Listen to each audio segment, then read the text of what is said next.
Hello and welcome to our first lesson on comprehension. In this lesson, we are going to define comprehension. We are going to look at different types of readers, and then we are going to look at why comprehension matters. After that, we are going to look at types of comprehension questions, and we are going to end the lesson with that. So without wasting much of your time, let's get started. To start this lesson, I'm going to define comprehension to you. So, what is comprehension? Have you even ever thought of what comprehension is? I know that comprehension is understanding, and most of you understand that. But when it comes to comprehension in your exam and comprehension in the classroom, we are talking about the ability to make meaning from a text. A text is a passage. Okay, a text could be a book, but in this case, we are talking about a passage that you are given, and comprehension questions are asked from that passage. Okay, so do you have the ability to make meaning? Which simply means that do you really understand when you read? If you don't understand everything, don't worry. If you understand everything, well and good. If you are in the middle, you need to improve, to be honest. So when you think about comprehension, think about making meaning that when you read, are you able to tell what you are reading means? Okay? It is more than pronouncing words. It involves understanding ideas, linking information, forming a clear picture of what the writer intends to communicate. That is what it involves. Now, I know I've read these statements and you think like, oh my God, comprehension is hard. Yes, it's a bit hard. Firstly, we're talking about English comprehension, and most of you in my country, in Zambia, most of us, if not all of us, English is our second or third language. So we shouldn't beat ourselves over that. But the things we are discussing can apply to any languages, including Bemba, Nyanja, Tongalozi, whichever language that you are reading in. Okay, now let me give you the levels of reading skills that people have. The first one is the base level. Base level means that you can understand something literally, but you cannot understand something that is implied. For example, if somebody says, someone is at the door, someone is at the door, you understand what it means. It simply means that there is someone maybe standing at the door, or sitting at the door, or blocking the door. You understand that. But maybe that person meant that go and check who is knocking. That is implied meaning. So when you read, are you able to understand that? Okay. So if you are a base level reader, you can only understand something that is stated and stated literally. Okay. But there is a second level. The second level is the middle level. In the middle level, inferential understanding, you can read between lines and you can connect clues. Okay, you can read between lines. So, for example, if you are sitting with me in the room and we heard a knock, right? And I told you that someone is knocking. If you are middle level, you know that obviously someone is knocking might also imply that I need to go and check who is knocking. And in most cases, parents or family members will use this language. They say, if someone says there's a missed call on your phone, right? They didn't say check it. They just said there's a missed call. It implies you should check and maybe even call back. So you are able to understand that and you are able to understand between lines. Top level. If you are a top level reader, it means that you have evaluative understanding, which means that you can read between lines and connect clues. Okay.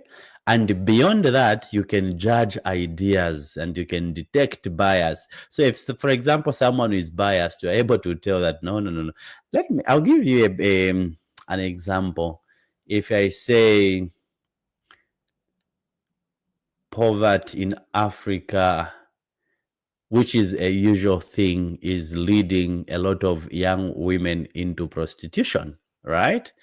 You can already tell that the person speaking this has got this mentality that in Africa, people are poor, and therefore, because they are poor, they are going into prostitution. Otherwise, there are so many reasons why people would go into prostitution, you know.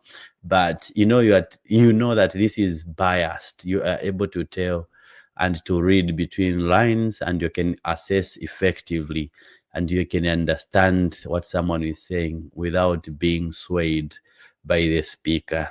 That's top level, which I am aiming to get you to in this course. Okay, so we have looked at what comprehension is. We have also looked at different levels of reading skills, especially different types of readers.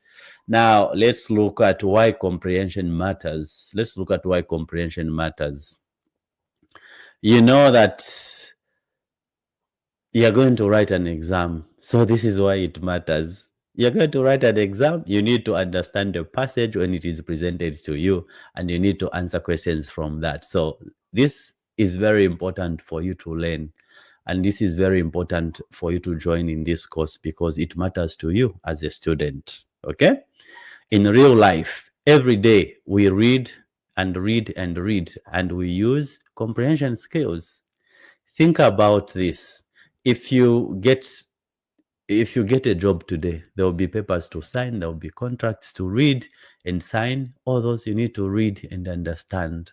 Because if you don't understand, they might underpay you, they might give you bad conditions, and you just accept everything. So it's very important that we go through this course and then just learn how to understand written material. Okay? That is very important. Let's look at a situation here. I'm going to give you a simple situation. Tand reads a question that says, explain why the author disagrees with the plan. She only looks for the word plan and misses the reason that follows. Careful comprehension means reading the whole question, noting the verb, and checking the required focus. So if you don't really pay attention in your comprehension lessons, you're going to miss out information as this person we are given in this illustration. Now, let's look at types of comprehension questions. And I know if you have read the comprehension question, a comprehension passage, and you have seen questions, you're going to agree with me that these types of questions will surely appear. Also, if you haven't, go and check past papers, and when you look at those past papers, we are going to identify these types of questions. Question number 1, literal or factual.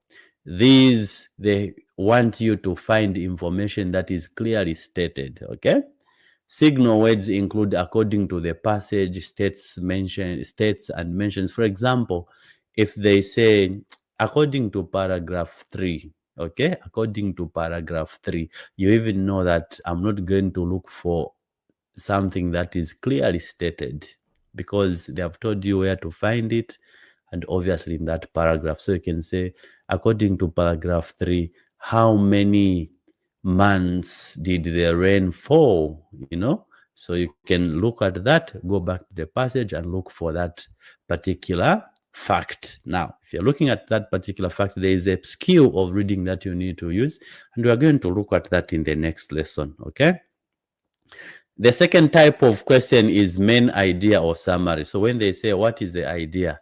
It means you need to summarize. So again, comprehension goes with summary. In this case, we will be asked to summarize.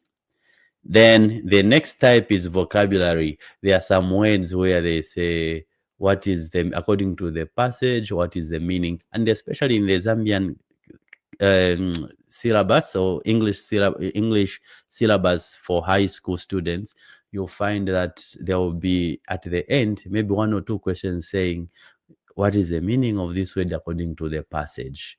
Again, I'm going to show you how you can detect the meaning of words using the context that is given in the passage. The next one is inference. Inference requires a high level of reading comprehension because you are going to infer the meaning from what you are reading.